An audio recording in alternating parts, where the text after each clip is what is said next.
Jill's here. I'll let Butterwick Lady play for a second. Oh my gosh, you guys. Thank you, Druid. I'm so ready to, I don't know if it's the internet, if it's my laptop, if it's all of my equipment, if it's the AV system at the Holiday Inn in Portland. I don't know. But, I had to restart. It is fine, dude. It is fine. I had to restart my computer 3 times. 3 times! And why is it doing... Did the ad break just not finish a second ago? Or was that just a heads up on the ad break? Oh, well. Sorry for anybody that's not subscribed. Hey, Megan! How are you? Yay!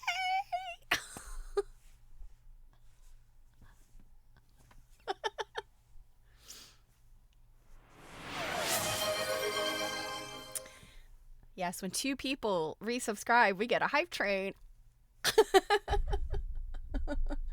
Oh my goodness. All right. So I'll stop complaining about my technology issues, but it is 100% that stinking AV equipment from the Holiday Inn. I had to change a couple little settings on my computer, and now that I'm back and it's plugged in, it is like... Thank you, Robin. So, yep. This is like the hype trains of ye old time. We used to chase those with Mary. Mary was a lot more popular than me, so I appreciate you guys. So, all right. Let's just get into it. This ad break's ending in 7 seconds anyway. So, I'm sick, in case you can't tell. If you tuned in to me and Jill the other night on Tuesday, my voice was all crazy all over the place. And yeah, so if you guys remember, about a month ago, my husband, in fact, I skipped a stream because my husband brought home some creeping crud, and we both had it, and then I sort of bounced back. I was feeling fine, and he got sick again. And apparently he spent the whole time I was away at home recovering. Like well, I think he might have taken some time off work. Isn't that interesting how he takes some vacation time when I'm out of town? like he needs to vacation from me, right? Anyway, so, any type of conference or gathering of people these days seems to just be a super spreader event.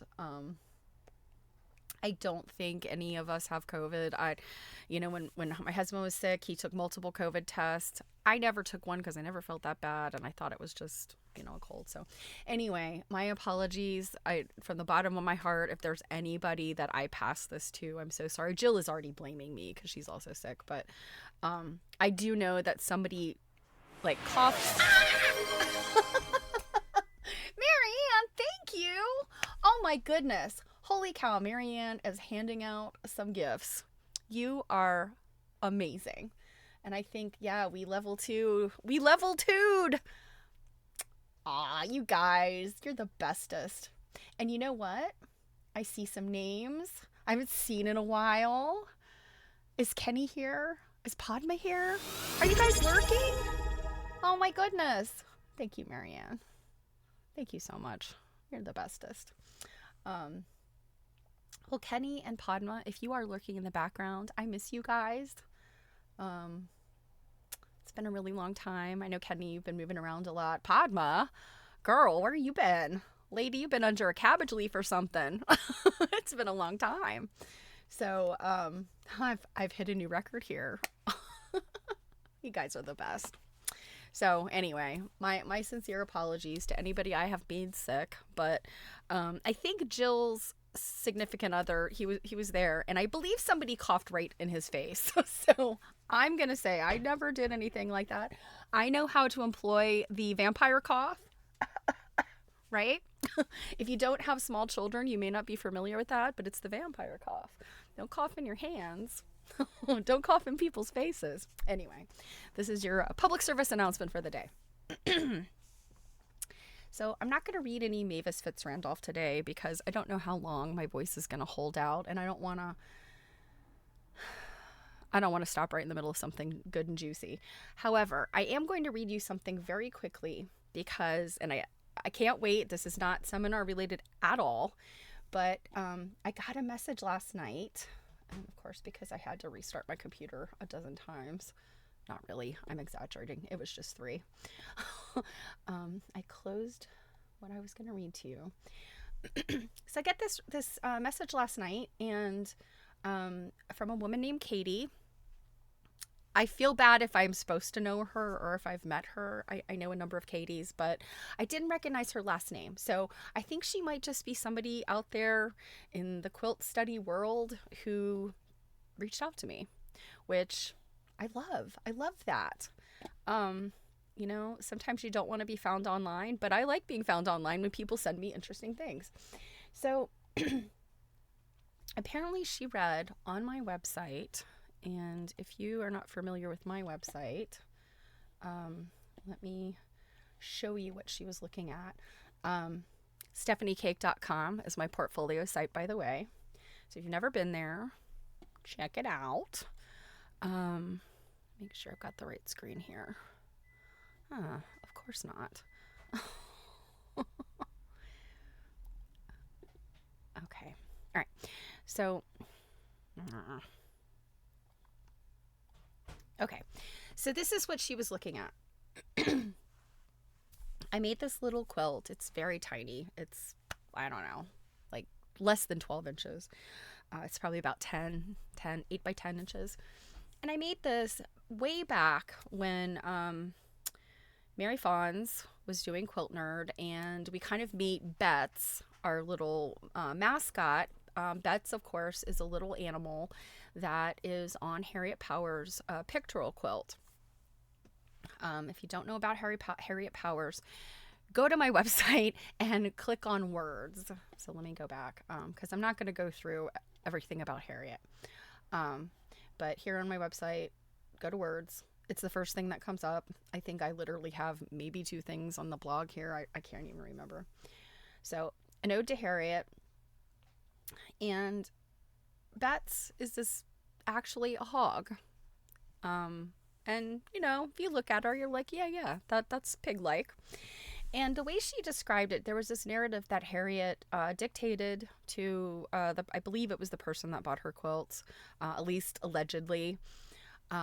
And what she said about the block that Betts appears on is there's people, and you know what, guys, I should probably pull up Harriet Powers quilts. You know what I'm talking about, because what I'm going to read to you describes things in that block. So let's see, pictorial quilt. Let's see, come on now. Okay, here it is. It is at the Museum of Fine Arts in Boston. Her other quilt is, why aren't you open? Here we go. No, thanks. Okay, so it is this block right here. Will it let me zoom in? Ah, bless you, Fine Arts Boston. So this is the block that we're talking about. And you see Betts. I may or may not have traced her. So you see her here. And, there's, in what Harriet said about her, and I think that the little piece will be in this thing I read to you, where she says, Betts is a hog that ran 500 miles from Georgia to Virginia, I believe is how it goes. And, that's like a fun story. You think to yourself, like, oh, is this maybe, some human interest story that was in the newspaper in the 19th century? On the surface. But then if you really start to think about it and you look at what else is in this picture, she talks about these people. And I believe it's Bob and Katie, and something about their parents. And you get the feeling that, like, this is not a positive thing about these people. This isn't people she was showcasing. And these people were not part of any biblical story. These were actually people, like actual people. And you kind of wonder, were these people that Harriet knew? And I suspect they were. And so I have always wondered, and I don't know that I've said it to many people because this is not my area of scholarship, but I've often wondered if Betts, hey, Word and Bird Nerd, oh my gosh, Kathy, I did not get to say goodbye to you. So I'm glad you stopped by. Kathy was at seminar. I hadn't seen her in a while. I was so excited to be able to see her. There was a bunch of people that I just didn't get to say goodbye to. So I hope you had a good time. It seemed like you did.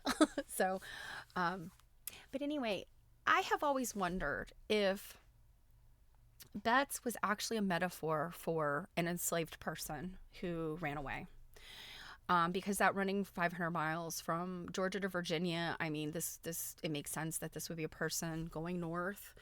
I'm by no means an Underground Railroad scholar, but, there was that network that was going north. I do know that there was something that kind of went through like Ohio Valley kind of stuff. I think there was also the coastal, you've got the Appalachian mountain chain there, and that's hard, so, you had a couple of different routes going north.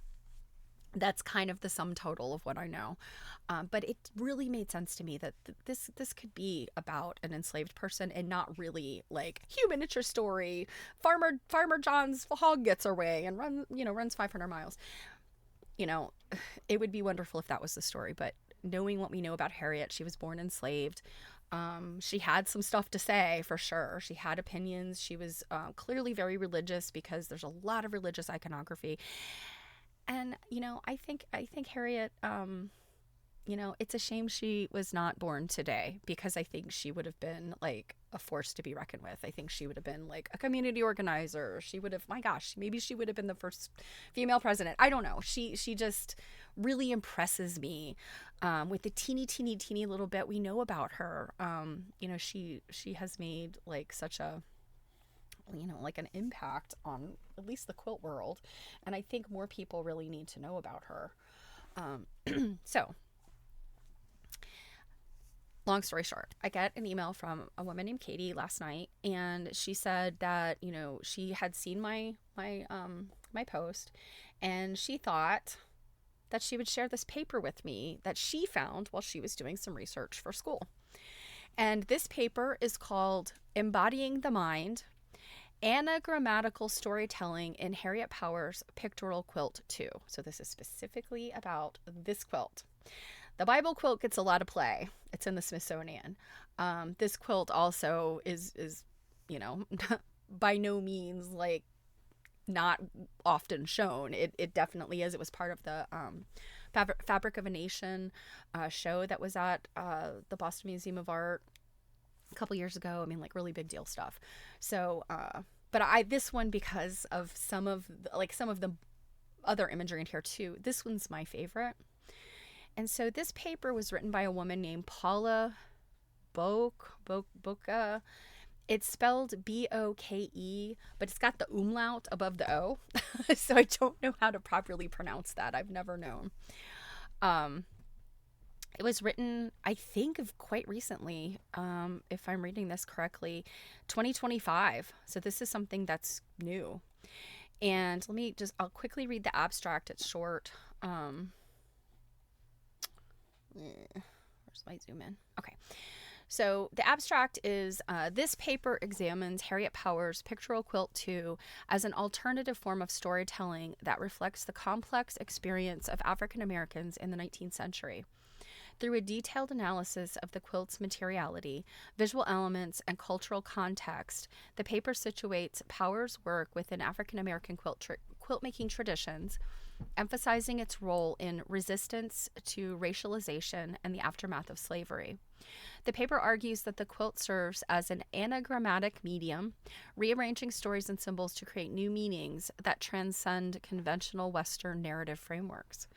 Powers' use of biblical stories and natural phenomena reflects both African spiritual traditions and Christian theology, offering a polyphonic commentary on the trauma of slavery and ongoing racial oppression.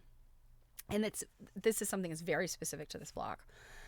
The act of quilt making is framed as both a spiritual and intellectual process of empowerment, resilience, and resistance. This study highlights Powers' role not just as an artist, but as a storyteller and creator of a visual narrative that addresses the paradoxes of Black existence in post-slavery America. So, and then Paula Boka, I sincere apology. I just call her Paula. Brilliant lady. Her research focuses on post-colonial, feminist, and transcultural approaches to art historical questions.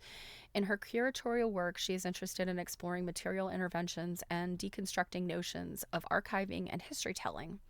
She completed her bachelor's in art history at the University of Sussex, Brighton. During her master's degree at Humboldt University, Berlin, which she is currently completing, she spent one semester at the Jawaharlal Nehru University in New Delhi. So, smart lady. So let me look for what I want to read you. I have not read the whole story yet. Where's the find option? No. I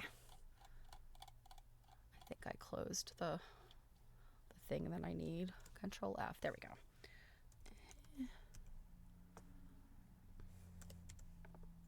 Okay. All right. So here we go. And this block, I believe, let's see. So this is where she's talking about, let's see, is this panel 13? Bear with me a sec. Yeah, so this is panel 13.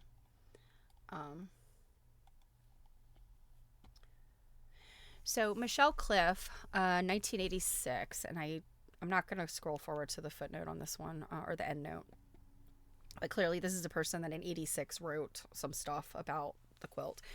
But she says, Michelle Cliff, 1986, speculates that panel 13 most directly addresses slavery. The largest figure in this narrative is the Hog Betts, a figure out of Southern folklore tales. And that was something that I guess I need to read this person, Michelle Cliff's paper, or book or article or whatever it is that she wrote, because I'm interested in, a figure out of Southern folklore tales. I'm not familiar. Okay, so. And this is Powers' description is relayed as follows. Rich people who were taught nothing of God, Bob Johnson and Kate Bell of Virginia. They told their parents to stop the clock at 1, and tomorrow it would strike 1, and so it did. This was the signal that they had entered everlasting punishment. The independent hog, which ran 500 miles from Georgia to Virginia, her name was Betts. So Bob Johnson, Katie Bell, here's the clock striking 1. And then there's some other symbolism here. There's these stars and like a sun and a moon. And then, of course, Betts. The hog that ran a long distance across state lines autonomously comes to symbolize a runaway enslaved person who enters freedom. The figures of the slave owners' children formerly mirror an earlier panel depicting Adam and Eve as reminiscent of Mawu Lisa, the highest deity of the Fon people of Benin, who are the largest ethnic group in today's Benin.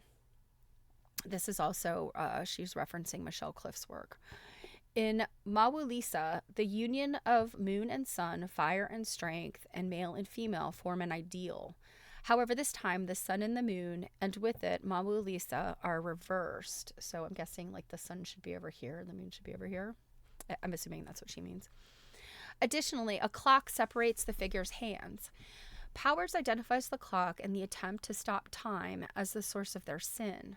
Therefore, the desire of white Americans to solidify an exploitative hierarchy in the socio-political system is paralleled to the fall from God's grace.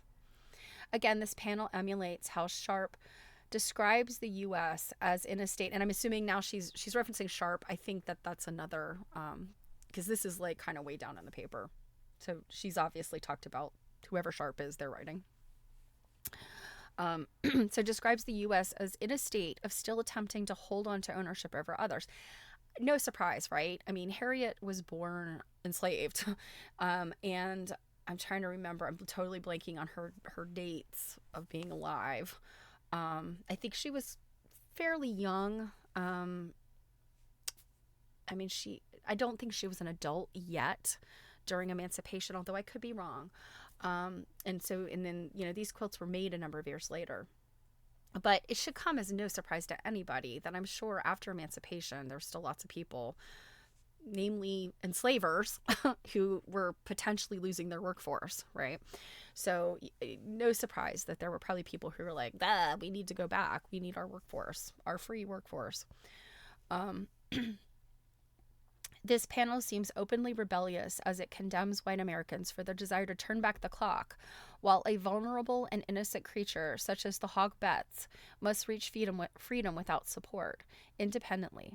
It embodies the aspect of the wake as awake and conscious, and is a clear and yet covert way for Powers to assert her judgment. And then she goes on to talk about, the textile traditions of the Yoruba, etc. So I just was like, okay, according to some academic and scholarshipy people, I was right about some of this, thinking like these are people that Harriet either knew or knew of, and she's making a comparison or like a judgment on society of like, these people want us to go back. They want us to turn back the clock. They want slavery to be a thing again. And then, Betts was a freedom seeker. And so, I just like, brain explosion. Now, as far as Mawu Lisa, Mawu Lisa, it's MAWU-LISA. I might be pronouncing it totally wrong. Again, we know my command of pronunciation for any non-English language is terrible. We don't know what type of African traditions, from the country of Africa that Harriet may have been exposed to. So, I'm not saying she wasn't exposed to and knowledgeable of this, Mawu Lisa, and I'm not saying it's a stretch at all. I'm just, I don't know. it could very well be that she is invoking that. But you know, on the other hand, I do know that she was extremely religious, and so who knows? You know, that might be reading more into it than Harriet intended.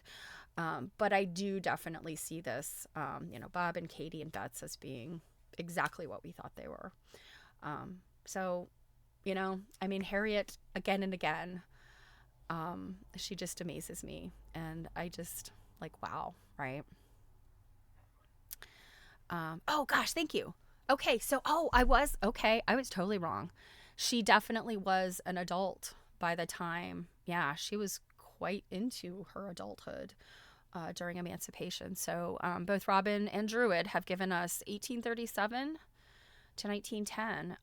And Druid's reference here says October 29th. Oh my gosh, so it's almost Harriet's birthday.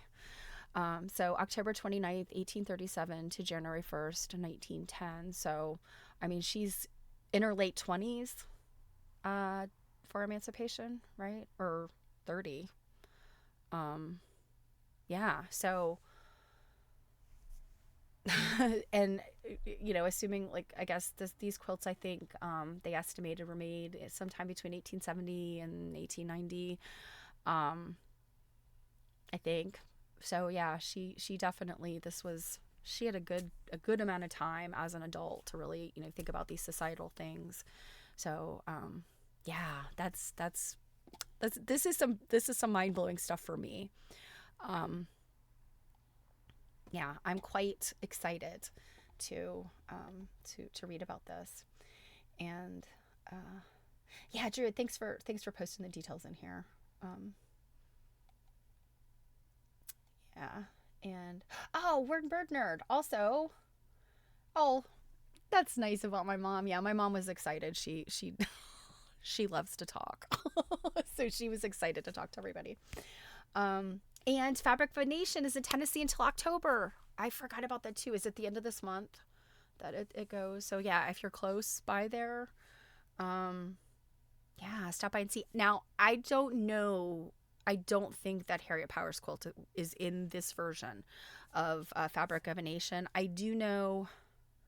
I think it traveled to one of the destinations, but I think that this kind of like, it's not really a reboot, but it's kind of like the world tour. I think that this quilt did not tour because its fragility. You know, it's been around for a hot minute. Okay, yeah, executive order for emancipation. So yeah, she was. You guys, I'm so bad at math. She was well into her 30s, right?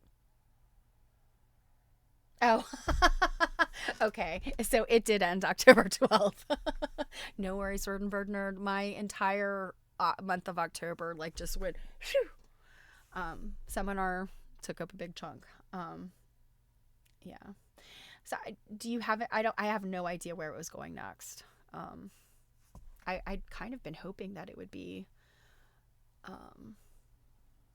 you know, that it would be a little bit closer to me because I never got to see it, you know, and it's glory. I've seen some of the quilts that were in it before, but not the whole thing. So together. Um, so yeah, 1863 as emancipation, and then, you know, I knew it took a while, right, for everybody to be told. So, so you missed it in Jacksonville. Okay, yeah. Let me know. Let us know where it is next. I really do hope it's on the East Coast again, but like down here so I can see it. Of course, where it might go here would be someplace like, I don't know, the Renwick, or I don't know, the Renwick's kind of small. But given that everything is shut down in DC, like, I'm not here to dwell on things like that though. All right. So this is very cool about learning more about Harriet. And I really look forward to reading the rest of this paper. I'll report back. I'm not going to share it because it's one of those things, like, this person that sent it to me, she got it through school, and I don't know what the rules about that kind of stuff is, you know, like it's behind, usually those things are behind some type of there's some gatekeeping, whether it's behind like a paywall or it's like you have to be somebody associated with academia to get your hands on that stuff. So I'm not gonna like widely share it, but it let me know if you have access to these sort of things. I know a number of us are in the academia world and or library world and can get your hands on these things. Let me know if you want the details, like the full citation, so you can read it yourself. But I will report back. All right, let's talk about seminar. So many treasures. I stayed under budget, you guys. I was so proud of myself. I had a little tiny little jar of cash I'd been saving all year long, and so I could have fun at seminar and not have to like. I did not buy any quilts. I did obtain this poor citizen who has some issues, but I got it for free. It was one of those things like when things are ending and people don't want to take stuff back home. There's a little bit of like, somebody take this. And I was like, I will never, ever say no to a quilt top, especially an old one. The fabrics are kind of fragile. I don't know. It looks like it's been washed a lot. So maybe it was used as like a covering. Or perhaps some of the fabrics were recycled fabrics. And, then you get this thin sort of, a lot of my great grandmother's quilts are the same way. She used clothing fabrics that were already washed to death. So by the time they made it to the quilt, it was already like antiquing itself. So I don't know what I'm going to do with this, but, I love it. But everything else was, either from the endowment table, which is this really fun thing at seminar. It's a little bit of a fundraiser for seminar. And then I did purchase a couple things in the vendor area with two of one's a colleague and one is one of my favorite vendors. I feel lucky to count her as a friend. She's an incredible antiques dealer. She deals in everything: textiles, quilts, needlework tools, all of the wonderful things. And then let's see, endowment table, and I won one thing in the silent auction, which I mentioned on Tuesday night. And then Jill brought me presents for my birthday because we haven't seen each other. So I'm just gonna brag and show all of my fun, and you guys always like this. So first of all, I know we showed it on Tuesday, but I am so in love with this. I won this. And I was thinking to myself, I'm one of those people who's always like, I never win anything. I'm not lucky, but sometimes I am. Sometimes I just have a little bit of luck, and this was it. So I felt so good about getting this beauty, and it's just, I love it. So I need to mount it up here behind me. I think it's gonna spend some time behind me because I just love having it on camera. It's so pretty. So that, and of course, this is my little gifty. Oh, right, Robin? Proof it was meant to be mine. Yeah. It shouted at me and it said, Stephanie, take me home. And then, of course, the adorable whale that Jill brought me from Nantucket. And I think she got it. I don't know if it was at the Whaling Museum or not. But, I mean, a whale. I don't have a whale in my quilt animals collection. So, and the quilt animals, they need a new photograph because they have grown over the past year or so since I took a picture. Let's see what next. Okay, let's do some of the endowment tables. Oh, no. I'm sorry. I gotta show this off because this is so freaking cool. And I don't know if Jill's still here. She's lurking, but it's my birthday present. This is from the collection of Helen Lester Thompson, and she wrote a book on needlework tools. I have the title here. I have the book. Wasn't on my bookshelf down here. I think it's upstairs. So it's called Sewing Tools and Trinkets, and if you've ever seen it, you'll know it. It's very Victorian looking stuff on the front of it, the China head doll and all that stuff. And then she wrote some companion books to Sewing Tools and Trinkets, which are like the collectors and value guides. And so I have never looked at those, but I know that she was an expert, right? And then of course along came our dear friend Dawn Ronigan, who also wrote a book. Hers were specifically American tools. So yes, Word Bird Nerd, I am going to Jane and David's house. That is going to be so much fun. Are you? Okay. Yeah, I know. I had talked to our dear friends at AQSG, and they said, yeah, there's a few people that have registered to go. That's a whole nother thing, that there's a lot of generosity that happens at Seminar. And Jane Lurie and her husband David are well-renowned East Coast quilt dealers. They live in collectors. They live in Manhattan and in a brownstone. So they've got, no doubt, many floors of very cool stuff. And they'd opened their home last year when Seminar was in Tarrytown, New York. And that was one of the field trips. Field trips are a component of Seminar. You get to go on a field trip to the different museums and things if, you sign on and go. And I did not sign up for that one. I ended up going to a different one the day that that tour was happening.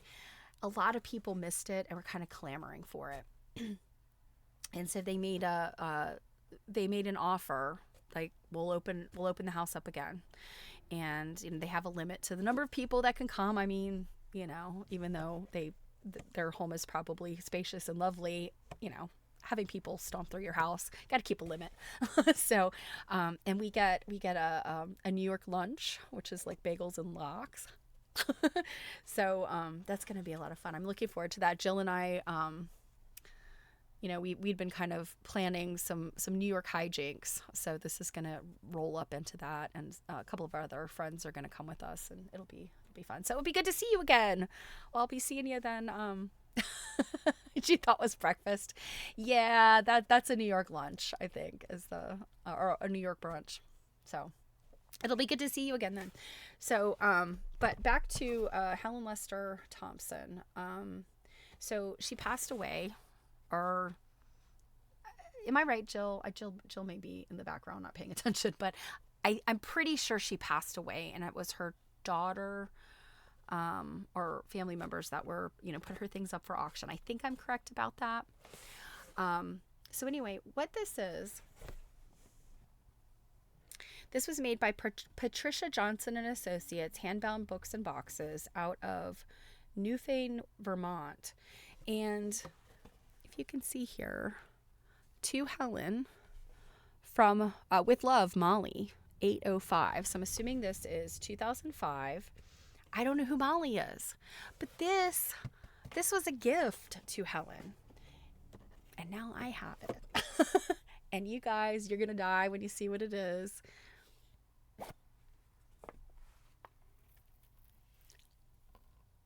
Oh, and there goes the thimble. I keep dropping the thimble out of it. It is a Victorian sewing box, but like a reproduction one. Is this not the coolest thing ever? This has never been used. The needles have never been taken out of it. Like, oh my gosh. I have a pattern to make one of these, and I just never have, because it does involve, you have, let me do the ASMR. There's like heavy board in here. So it's like those fancy cartonnage kind of projects. So, this was made by a professional. I've done a little bit of cartonnage, but I'm not good at it. It takes some practice. So, this is a nicely like bound thing, like a book. So is it not just beautiful? So thank you many times over, Jill. It is also pink and orange and purple, which you guys know, some of my favorite colors. It is just splendid. So I feel so very lucky.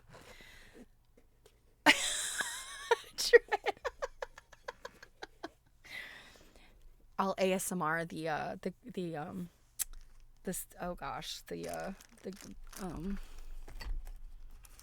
what is is it? The Freedom Quilting Bee. I'll ASMR that one. Okay. So my birthday presents. It is so very lovely to be remembered on your birthday. I had a relative way back, my great grandfather's second wife, who was also like his second cousin. She used to always say, you know, I don't need many things. It's okay if nobody gives me presents on my birthday or Christmas, but it is kind of nice to have a little package to open. So that's what I've gone with for my adulthood. So guys, lovely little things.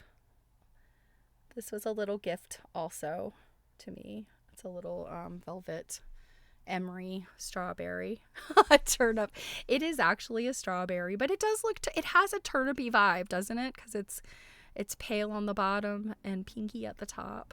It's very cute, and it doesn't look like it's ever been used. It's still so soft and velvety, and it doesn't have any needle holes in it. So yeah, it totally, Kathy, it has a turnipy vibe for sure. Okay, now some of the things, let's see. Oh, I said I was gonna do endowment table. So I showed this the other day. So this is of course I was gonna have to pick this up, right? It's some kind of ornament kit. I really haven't even looked inside of it. I can see some of the fabrics. I mean, you guys know these fabrics, right? So what happens at the endowment table? People bring stuff in, and it's the stuff that's a little shabbier than the things that they might donate to a silent auction. Or they're just the oddball things that just kind of don't fit anywhere. And like, this is one of those things, like, nobody would have bid on this in the silent auction. Everybody's like, nobody wants these Sunbonnet Sue ornaments. So these things are all out on a table, and you kind of go, and there was a lot of fabric this year. Last year I feel like there was more ephemera. This year was fabric. And so people are like digging through it all, and you know, they come up with armlets of stuff. And then you make a pitch to the person running the endowment table, and you're like, I feel like all of these things I'm picking up are worth $20 to me. Can I offer $20 to the endowment? And 9 times out of 10, they're like, of course. You know, pretty much anything is fair game, right? So I think all told, I think that the endowment fund got 40 of my dollars. Maybe a little bit more, I can't remember. But I was happy to do it because, you know, it goes back to something that benefits me, and I got some good treasures. So this was one. And then I got, you guys know this fabric. There's probably 2 yards of it here. Also got it in pink. Yeah, these are the things. Nobody would want this at the silent auction, but I was excited that 80s fabrics, 70s fabrics. Also picked this up. This definitely has a mid-century vibe to it. It's very soft. It feels nice. So yeah. And then, you know, I love these. The pink fabric, yeah. I think I have that, the little hearts. I have it in red, green, pink, blue. I think it came in a lavender, maybe like a purpley lavender. I don't think I have that one, but I've seen it. Okay, so these kinds of fabrics, I think this one is specifically bicentennial-ish, I think. No, maybe not. It's got 1807 in here somewhere. But this is, you guys remember this kind of stuff, right? In the 70s. This one has definitely got a bicentennial vibe. It's got the Liberty Bell. Let's see. It's got a Liberty Bell, an eagle.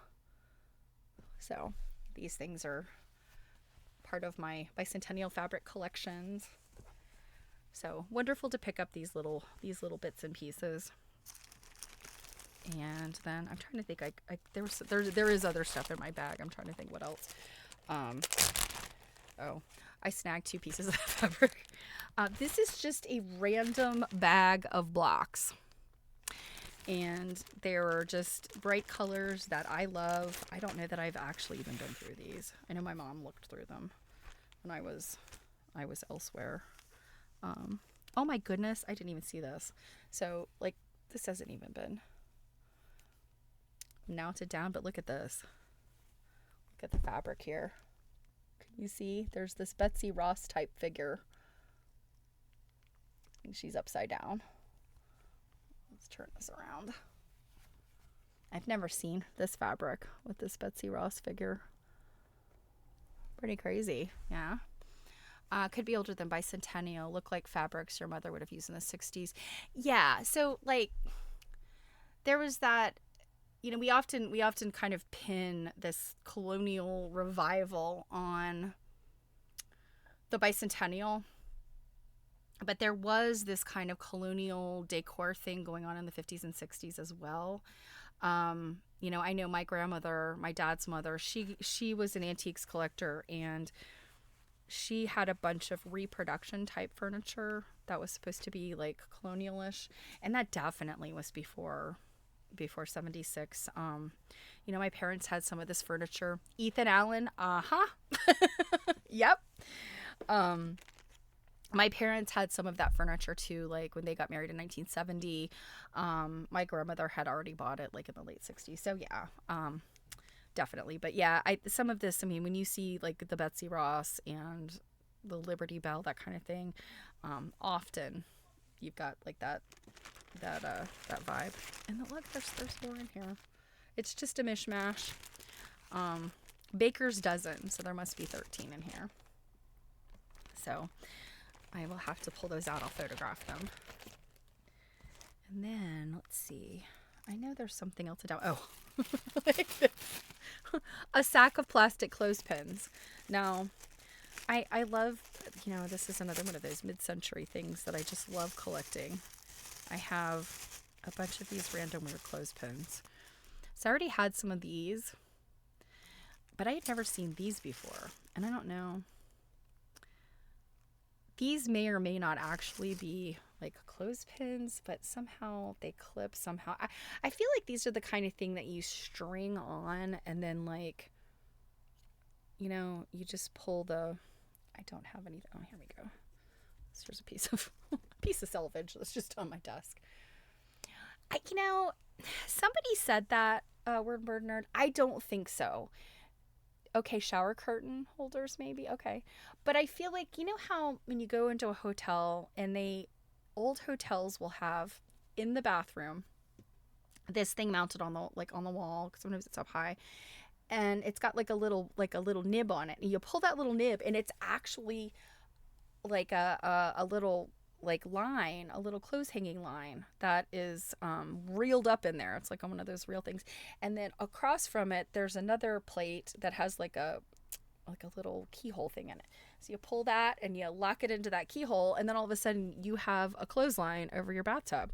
This was back when people rinsed their socks in the sink.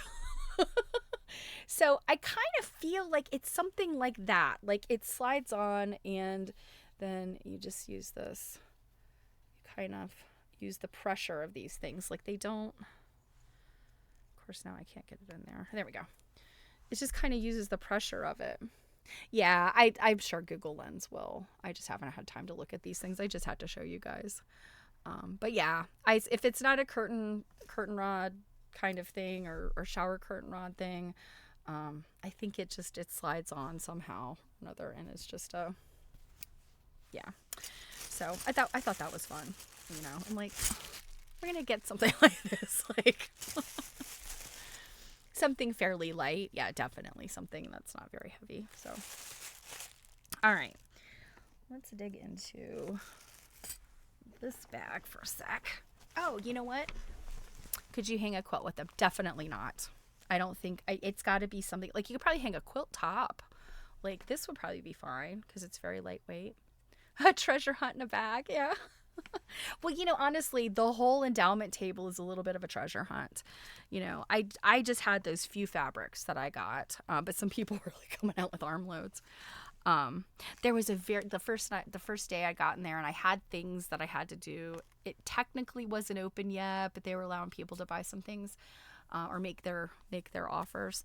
There was this fantastic piece of like 70s cheater print, and somebody snapped it up out from under me. I was like, oh, somebody is collecting those things, and I gotta find out who it is. Because they're either going to be my mortal enemy or they're going to be my best friend. So I did mention, and I need to get my fancy binding plastic out because the dust jacket on this is in really bad condition. But this book, American Quilts by Elizabeth Wells Robertson, it is not a very long book, and like half of it is narrative and half of it is pictures. But I think it might be our next read after Mavis Fitzrandolph, because we also have Elizabeth Haig to do. But they're short books. And again, because of pictures, I think that they'll be quicker reads. So I'm looking forward to this one. It was one I was not super familiar with. So for you guys, I bid and got it. And I told the story the other night. So if you want to hear the details, go watch my and Jill's thing. And by the way, for those of you that were there, yes, my internet took a big poop, and that's why all of a sudden I wasn't there anymore, which also shut down the stream. So in our goodie bags, we get goodie bags, as you often do at conferences. And we had some really wonderful things in the goodie bag. Some reproduction fabric and some maple candy, which I have to dig out. I haven't had a chance to eat it yet. And often the seminar committees end up with a lot of books. People want to give their books away. This year they said no books. And I think that part of that was because there was a woman local to the New England area. I'm not sure she was in Maine, but she's somewhere in New England, and she passed away recently, or a while back maybe, but in recent times. And so I think her books were one of those things where like, ooh, what are you going to do with those? So her books were part of the Buy It Now. So I got a few of her books. And I think because they had this overabundance, everybody's goodie bag had a book too. So I did not have this one. I've heard it before. Polly Prindle's Book of American Patchwork Quilts. This is one of those, let's see. This is probably, and it was one of Judy's books. Judy Roche is the woman. And some of you who have like reproduction and have been quilting a while, you might recognize Judy's name, because she did have a designer, and she had, I suspect, maybe more than one fabric line of reproduction fabrics, and they are beautiful, really beautiful fabrics. So this book was written in 1973 by Alice Gamble. And it is mostly a pattern book, but it's got some fun pictures. So, yeah. I generally am not in love with how-to books, but some of these like early ones are kind of cool to have on my bookshelf. So I was excited to get that. I didn't see what book my mom got in her goodie bag, because often I'm like, will you be using this? If not, may I have it? Of course, our new issue of Uncoverings. I haven't even taken the plastic off, but before this weekend is out, there's at least one of the papers I want to read, because I'm very excited about some of the people that presented this year, their papers. One is... and I'm looking forward to reaching out to her. I touched base with her and said, I'm going to reach out to you because I love your work. She is a political science professor, but she has looked at, quilts that have messages in them. So we looked at some that were like ecology type messages, climate change and saving, ecology kind of stuff. We did look at some that had a political messaging, and what I really liked was she didn't get into political messaging of either side. She was, she said that this is not about making divisive comments or anything, but just, I want you to see these are the messages that people put in their quilts. And for all the people that often, and I know you guys know my stance on this, for all the people that often be like, oh, why can't we just go back to, turn the clock back, right? Go back to just making pretty quilts. Well, guess what? Even pretty quilts have messages in them, and women have often, for lack of visibility in any other way, put messages into their quilts. And so, quilts of yesteryear were only pretty. Well, tell the suffragists that. Tell, the people that were making these things in, mid-century about abolition. We've got the temperance quilts, that were, against changing anything about prohibition. They were all for prohibition. So there's lots of messages in quilts that have to do with society and politics and issues of the day, etc. So I was really excited. Her paper's in here. I will report back. Her name is Dr. Terry Walker. So wonderful. So yeah, you finally took the plastic off. So word nerd. Are we gonna race each other to read the papers? A book about making miniatures. Do you mean miniature quilts? You have to tell me more about that. Okay, so then the books I picked up in the book sale, because we have, some of these are actually, one of these is, all right, wait a sec. Okay, this one, a patchwork apparel book, because, that whole quilt coat thing, make your own quilts to make your quilt coats out of, is what I always say, right? Oh, the Alamance quilts. Oh my gosh, that's a whole nother thing. Oh, you guys. I was going to mention this the other night when we were streaming. Jill and I were streaming, and we just didn't get to it. Guys, if you want some eye candy, look up the Alamance Rose. Alamance, North Carolina. Alamance County, North Carolina. You will quickly find exactly what we're talking about here, because Alamance is very specific. And the Alamance Rose is a really wild looking quilt design. It's really specific to this area of North Carolina. And the yellow is just, if you like yellow, you're going to love these quilts. So anyway, I picked this up. This was just one of my endowment table treasures. And then the 3 books, $2 a piece. I got, we have the Buy It Now books. And this one is the Baltimore Album Quilt 2008 calendar. So much like the quilt engagement calendars, this is one that's kind of taking off on that. But my gosh, a Baltimore Album quilt a week. Thank you. And so some of them are just, they'll show the blocks, but this is just chock full. So I'm really looking forward to paging through this and looking at all the details. This was created as a fundraiser for the Baltimore Applique Society, and they did a really nice job of this. Published and edited by Janlock Textiles and Interiors from Chadsford, Pennsylvania. And it was put together by Mary Lou McDonald, who is the BaltimoreQuiltLady.com. I'm sure if she's still running that website, if she's still around, I probably have met her and just didn't realize it. Because I am a member of the Baltimore Applique Society. But look at this. Gorgeous. $2. If you run into these types of things out in the wild, don't discount them just because they're an old calendar. I would say just about everyone that I have ever gotten my hands on, whoever owned them did not write in them. They kept them for the pictures. And there were good quilt pictures in there. And then I picked this up.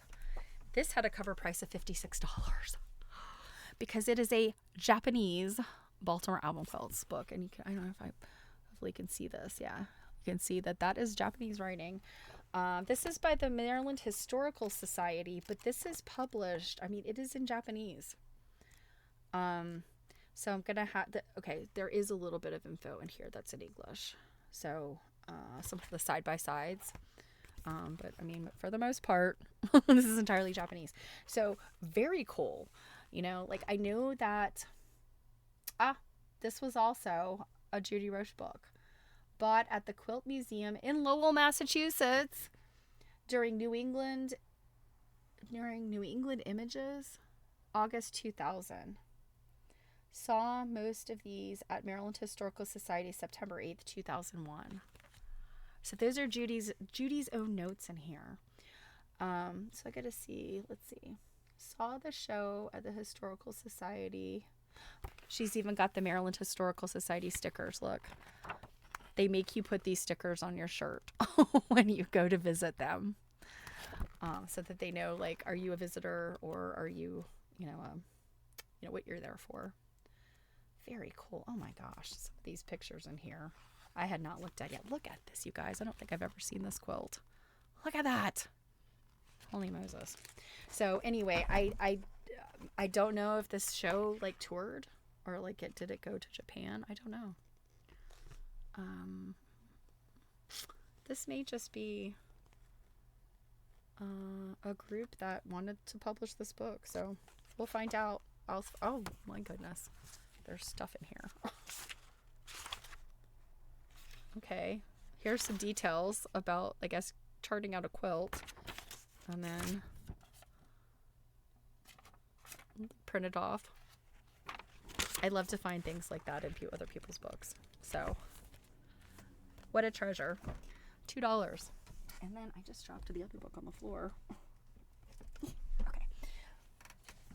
This is a Jeanette Lisansky book. Let's see, this is called A Good Start.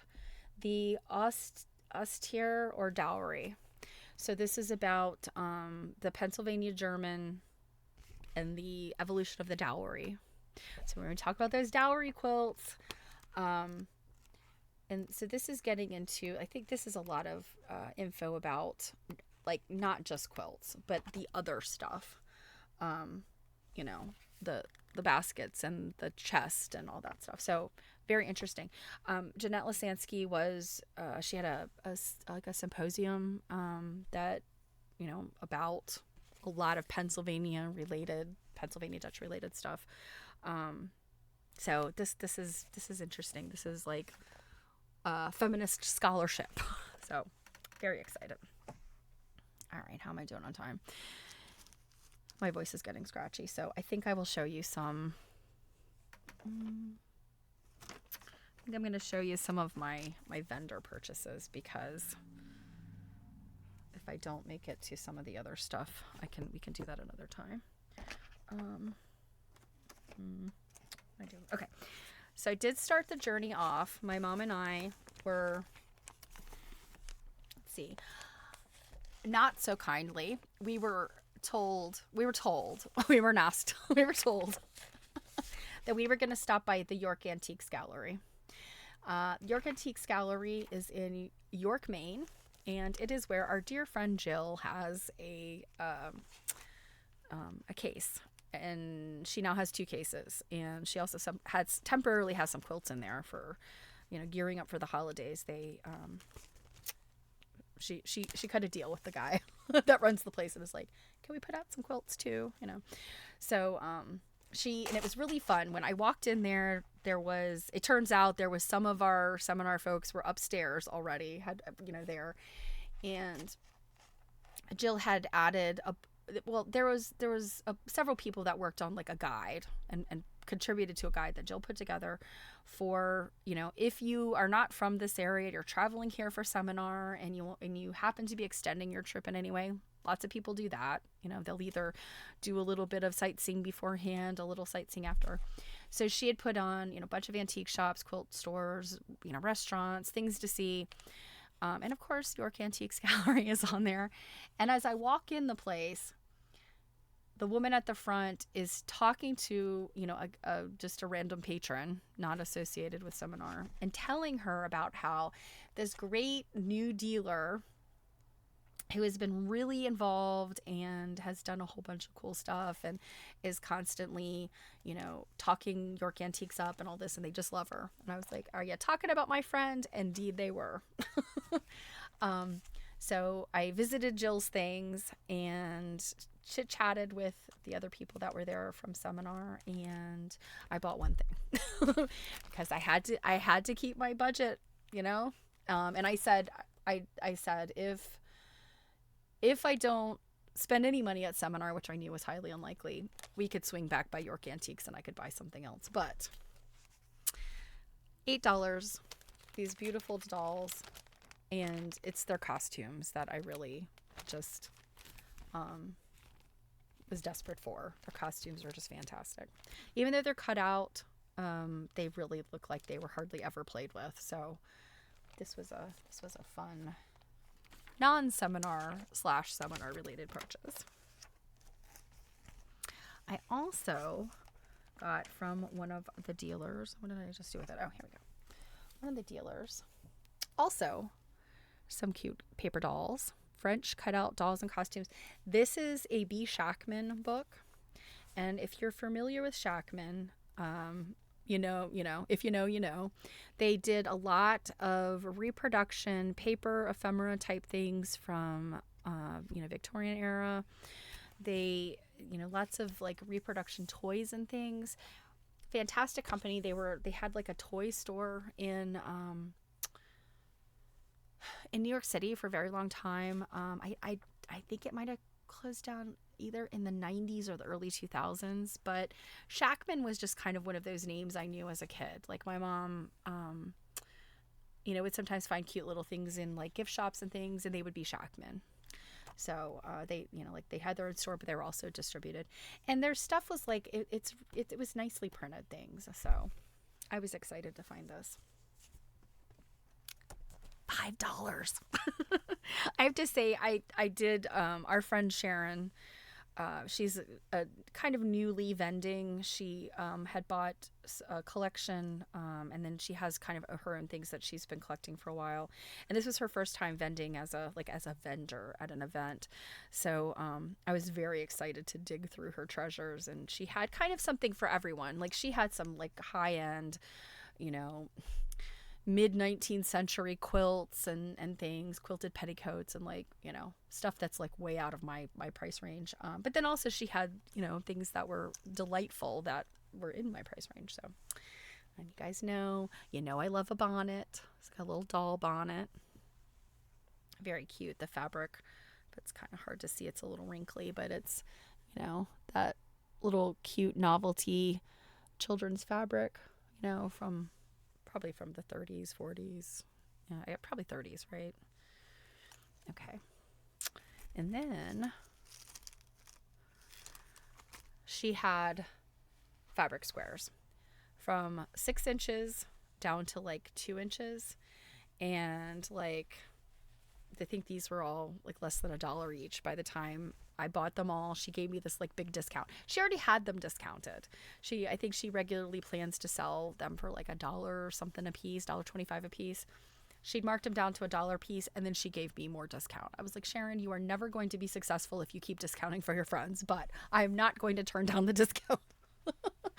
So she had, these are all like just fun mid-century fabrics. I think this one is probably a feed sack. It's got that feed sack feel to it, and she said that she thought it was a feed sack. And then these are all just these like really fun sort of, like again, the cutesy things that I love. Here are those sort of Pennsylvania Dutchy kind of bicentennial-ish sort of kitchen fabrics. This one's kind of rougher. I think this one might be like an upholsterer of drapery. Just cute little ditzy prints. I actually have some of this fabric in a different colorway, and I have one that's very similar. That's a seersucker. So this is where I need to spread all of my little collection of these fabrics out. And I mean, you guys probably had parents and grandparents, or maybe even you yourself, these types of fabrics, mid-century. This one, oh goodness, come here, you. This one I absolutely loved, and I wish I should have bought more pieces of it. But look, it's little bubble pipes. Bubble pipes! This one, she says, was Buck Rogers. And it has like a sort of a seersuckery kind of texture to it.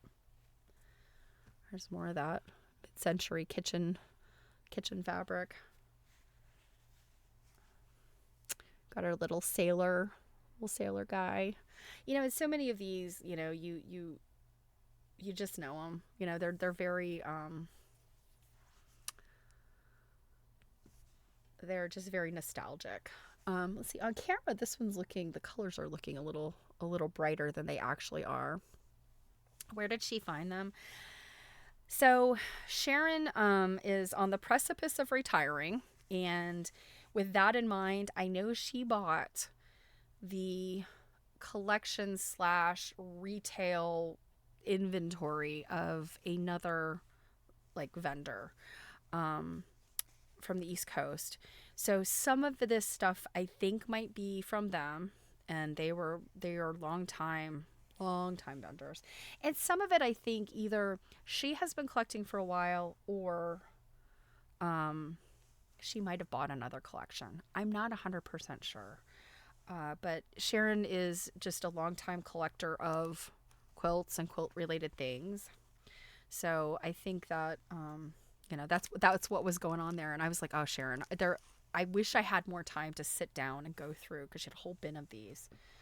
So her company name or vendor name is Kay's Attic Treasures is what she has named the business. So if you see that Kay's Attic Treasures vending anywhere, if you're on the East Coast, she's out of New York. So definitely check it out, because she's got these really cute things.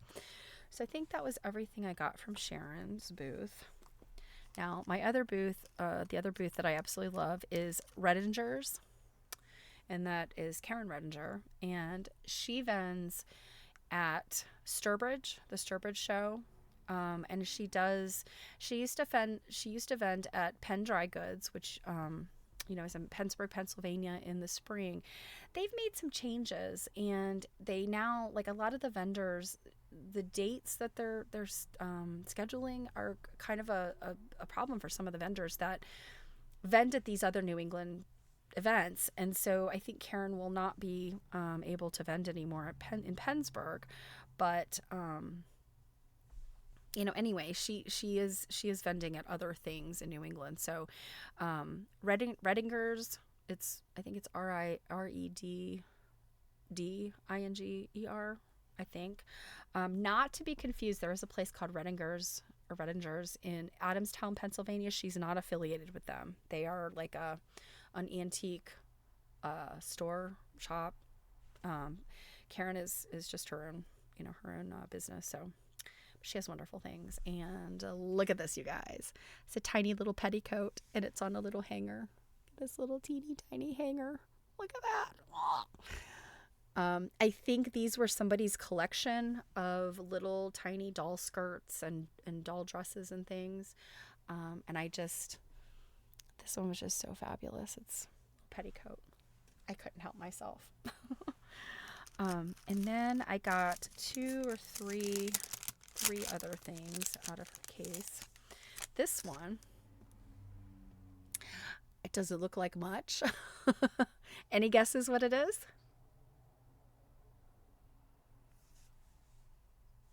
I'll show it to you one more time. So that thing goes in this little blade. It's on like a little rivet. So any guesses?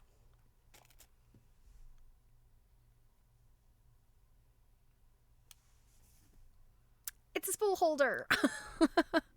And a sock puller upper. Nope, spool holder. And it is like it seems to me that it's a heavier plastic than cellulose. I don't think or celluloid. It's not celluloid. I think it's like one of those mid-century plastics. I would guess this is probably from the 50s, would be my guess. but very cute. I have a number of little pink types of mid-century little doodads, and so this was very cute. And then this one you guys will probably figure out a little faster. This is the other thing. Any guesses? Not a stirrup.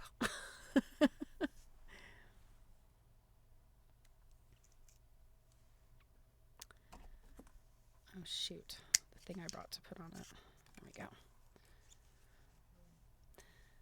This is basically the exact same thing. But this one is really specifically for knitting and tatting. A bird swing. This is specifically for knitting and tatting. This is, I think, celluloid. So it's probably earlier than this little thread holder. But you see that it's like this little thing that would go over your wrist. And then the little bottom thing here actually is it's sort of pressure fitted into this tube. So this thing is like just a plastic. But this is like it's sort of soft enough that I think this might be celluloid. Isn't that cute?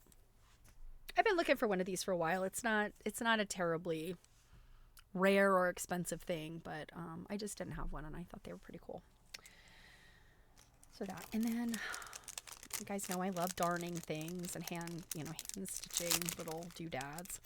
So this is the smallest darner I have ever owned, and this is something, again, I don't think this is terribly old, probably mid-century. But look at this itty bitty little darning. Like, it's a little darning thing. Typically, the darners like this are not sock darners. They're specifically for gloves. Like you stick it in the tip of the glove, like the finger. This is so tiny though. The ones that I have that are specifically for like real deal gloves are usually like a little bit bigger than this.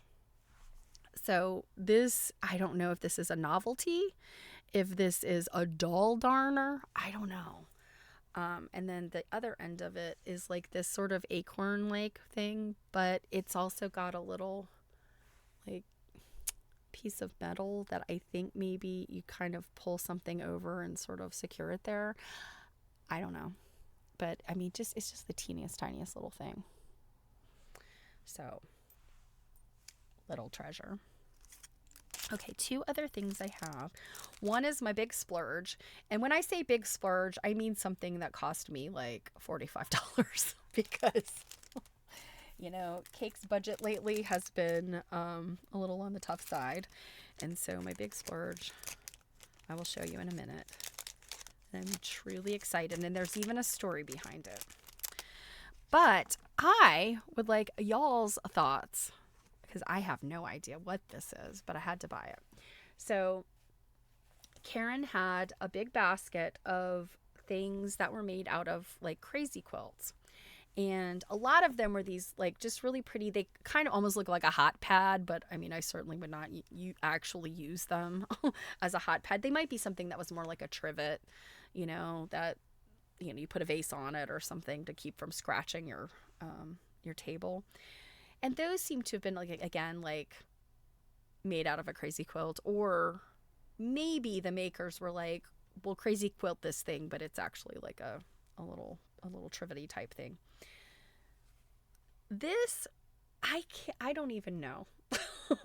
Now the fabric on the back of it is absolutely exquisite. So look at this. Can you see? They're little stars. It is kind of like a caramely brown silk with these white stars. This is not new. This is definitely old. And also, there is piping on this thing. It's hard to see, but there is like a brown piping. And it's got this weird shape. And this part is open and it's basted. You could see the brown piping in there. That's all around the edge. And then it's basted open. And I got no idea. A collar, that was one suggestion. But like, I don't know. Like, it just doesn't seem, I don't know. It doesn't seem like the one plausible thing my mom had thought, well, could it cover like a hanger? It's a cover for something, is what she thought. It's a cover for something.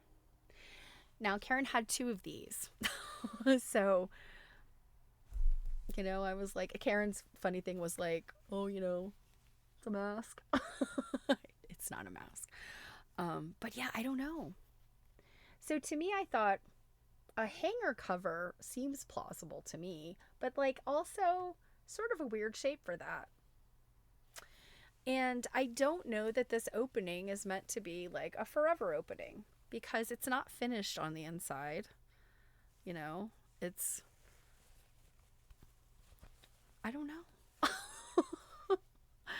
But I kept looking at it and I came back to it. And I mean, just this fabric on this side is just so wonderful. I've never, there's a blue and white star fabric that is kind of late 19th century, very ubiquitous. You see it in quilts, and it's kind of a pretty sort of like, not quite an indigo blue, but also not like a cadet blue. It's somewhere in between. Very pretty blue. And it's just got a little stars. And, but this is like a galaxy of stars. They're all different sizes. So, yeah. So open end for turning right side out and never got stitched. Your guess is as good as mine. I don't know. I don't know. So it's out there. I'm going to post it soon on Instagram, see if I can get any suggestions. I'm going to take it. I'm supposed to be going to a quilt study next week, I think. And I will bring it and ask them too, because sometimes they have, they've seen things and might have an idea. So throwing it out to you guys. Let me know. You know where to find me if you suddenly, figure out what this is. Now, drum roll, please. Here's my final item. Now, before I show it to you, I'll tell you what it looks like. And Karen does this thing where she packages small things into these little packets. So, like I showed you, I pulled out this thing, out of the little packet, and she has these things in little bags, and she puts them in a bin, and people love to dig through them. And they're usually smaller items, often, not high dollar stuff. Sometimes there's some of the things that she has in there are, a little outside of my budget, but still, they're small things. And so a friend of ours came up to me while we were perusing the vendor stuff, and she showed me, not this one, but another one. And she said, and I thought it looked like a bookmark to me. And she said, should I get it? And I was like, what is it? And I look, and she tells me what it is. And I was like, oh, yes. And I was like, don't ask me ever, should you get the thing? Because I'm always going to be like, you got the money? Get it. Because you'll never see another one, right? So we separate. I went my way. She went her way. Well, then a little while later, I had picked up some of my little treasures, and I was like, okay, Karen, I think I'm ready to check out for this time. And knowing that I would probably be back through. And she's like, okay. And so she's taking my things from me. And I look down, and she has this lovely table in front of her with lots of goodies. And I see this stuck in a little thing with some other kind of long, skinny items. And I was like, oh, did Sarah not buy that? I thought she was going to buy it. And she said, oh, yeah, she bought it. She bought the other one. And I was like, there were two? And Sarah didn't tell me there were two? You guys, I bet you have no idea what this is. And I did not know until I really looked at it. Because, right, you think it kind of looks like a bookmark, doesn't it? Until you realize that these are little teeny tiny pockets. They are little pockets. And guess what, y'all? This is a doll-sized sewing roll. It is probably missing. There were probably two little ties, or maybe not. because sometimes these sewing rolls just, you kind of like just wrap it and cinch it. Doll-sized sewing roll. Can you believe this? And these are pretty old fabrics. Now, Jill's opinion of this was that it was probably made later of older fabrics. So these are, these are definitely, 19th century kind of early-ish fabrics. There's something in here that is probably chintz. The fabric on the back looks homespun. It's like a woven stripe. So, but so tiny, and it's bound in this pretty brown fabric. So yeah, these I'm guessing were just like bottom of the scrap bag, very old scraps that somebody made, a child made it, this little teeny tiny doll sewing roll. You guys, I was like,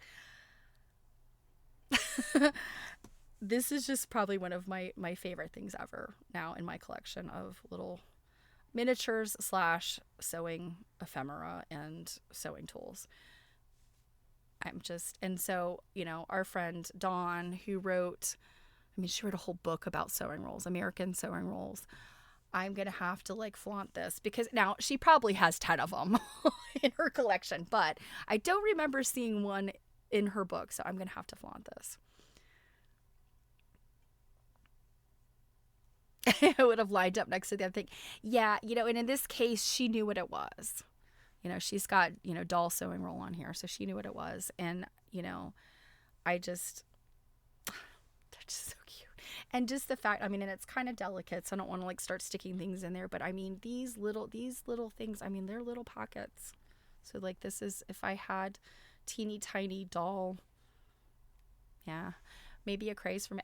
The sewing roll, I think, was kind of just it was one of those ubiquitous things in the 19th century. People made them and had them.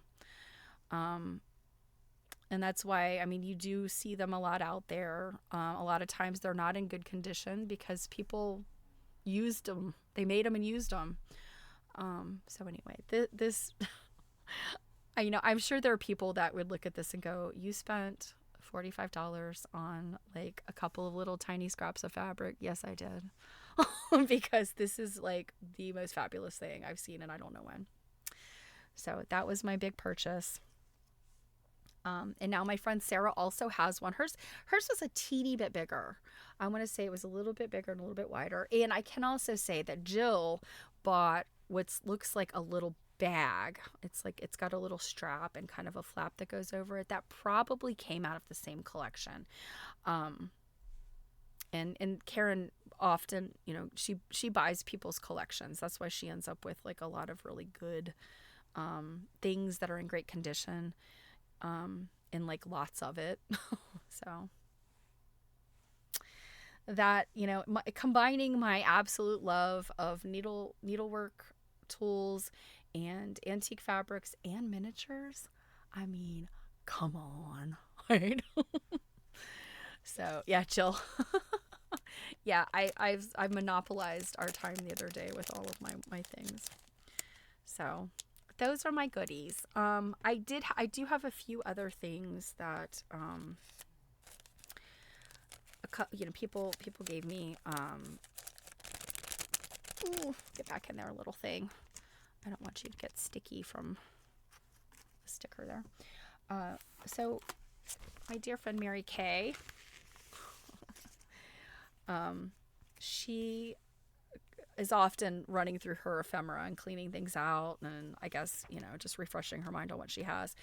She brought me she didn't bring them to me. She brought them to somebody else, and that person already had them and said, well, if there's somebody else that wants them, pass them along. And I'd said, me, because I'd never heard of this. So this is Aunt Ellen's. And these are from, let's see, that was 1949, 1950. This one's 50 to 51. So these are catalogs. And I just was not familiar with Aunt Ellen's. We've seen Aunt Martha's. We know the Colonial Needle, Lee Ward's. Somebody snapped up some Lee Ward's catalogs where I was like, dang. I'd bid on them and somebody outbid me immediately. But these are, these kind of catalogs are very, very collectible. And so I was super excited when Mary Kay came back to me and she said, well, the person I had brought them for, didn't want them because she already had them. So, but I just wasn't familiar with Anne Ellen's. So I have new pieces of ephemera. Yes, Lee Ward's, right? Did you not see those, One Bird Nerd? Did you look at the... Yeah. They had, and I think Mary Kay actually might have been the one that donated those too. I think it was like 4 or 5 of them in a packet that, and they were snapped up immediately. So yeah. And I'm trying to think, the one thing that I really was disappointed in that I lost in the silent auction was, and I feel a little bit redeemed because I managed to get some of these great fabrics, but they were binders, and I'm talking like binders of mid-century and later 20th century fabric swatches, and we're talking like big ones, not little teeny bits, but big ones. And you guys know I've been working on some swatch books, and I'm always on the lookout for this kind of stuff. They got away from me. Somebody sniped me, and I know who did it. And I feel bad. I think she had a bad day at seminar on one of the days, and so I did not accost her. But knowing that I know who got them, I do think I might reach out to her and say, like, are you planning on taking pictures? Are you going to scan stuff? Because I would really, really love, there's a couple of fabrics in there that I really wanted to look out further. So, and speaking of that, I did get my hands on, let's see, where is it? This was another gift that was given to me. A Concord fabric swatch card. So, this was fabulous. I was so excited when this was offered to me. I was like, yes, please, please. I'll wash your car. I'll clean your bathroom. Please, please. You can see this strip here. This is my jam right here. But you've got all of the other ones that I'm sure you guys recognize, if you were sewing or alive in the 70s and 80s. I think this one's 1983. Yeah, this is 83. So, such a treasure. There's your ASMR, Druid.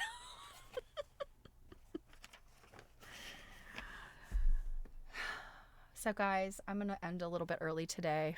We've got an ad starting any second now. Because I am just feeling kind of bleh.